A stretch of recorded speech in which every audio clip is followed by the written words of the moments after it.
تاریخ میں بڑی بڑی جنگیں تو بہت ہوئیں، لیکن ایک گروہ ایسا بھی تھا جو سایوں میں چھپ کر وار کرتا تھا۔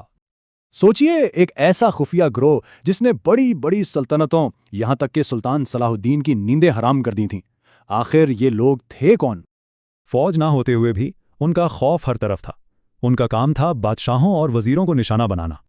انہیں عام طور پر حشاشین کہا جاتا ہے، لیکن ان کی اصل پہچان باطنی تھی، اور یہ نام ان کے خفیہ عقیدے سے نکلا ہے۔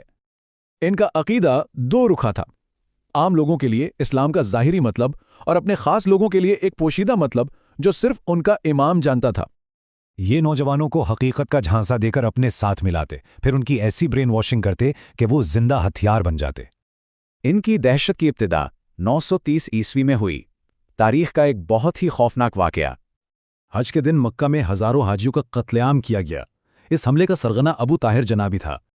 صرف قتل نہیں، انہوں نے زمزم کے کنویں میں لاشیں پھینکیں اور کعبہ سے حجر اسود تک چرا لیا، جو 22 سال تک ان کے پاس رہا۔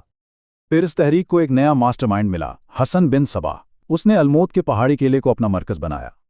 حسن نے اپنے جان نثاروں کی ایک جماعت بنائی جسے فدائین کہتے تھے، یعنی وہ لوگ جو مشن کے لیے جان قربان کر دیں۔ ان کا سب سے بڑا ہدف اس وقت کی سپر پاور سلجوقی سلطنت تھی۔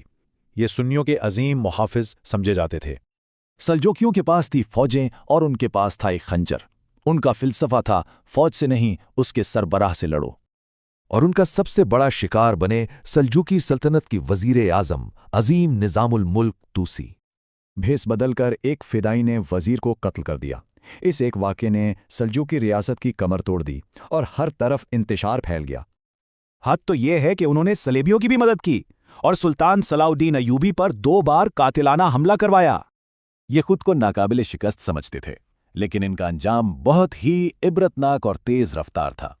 پھر 13ویں صدی میں ایشیا سے ایک نیا طوفان اٹھا، منگولوں کا طوفان۔ ہلاکو خان کے لشکر نے المود کے قلعے کا محاصرہ کیا اور اس پوشیدہ سلطنت کو ہمیشہ کے لیے مٹا دیا۔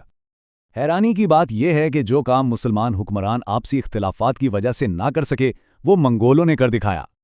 باطنیوں کی یہ کہانی ہمیں تاریخ کا ایک اہم سبق سکھاتی ہے کہ اصل خطرہ باہر سے آنے والا دشمن ہے یا وہ جو پہلے سے ہی اپنوں میں شامل ہوں۔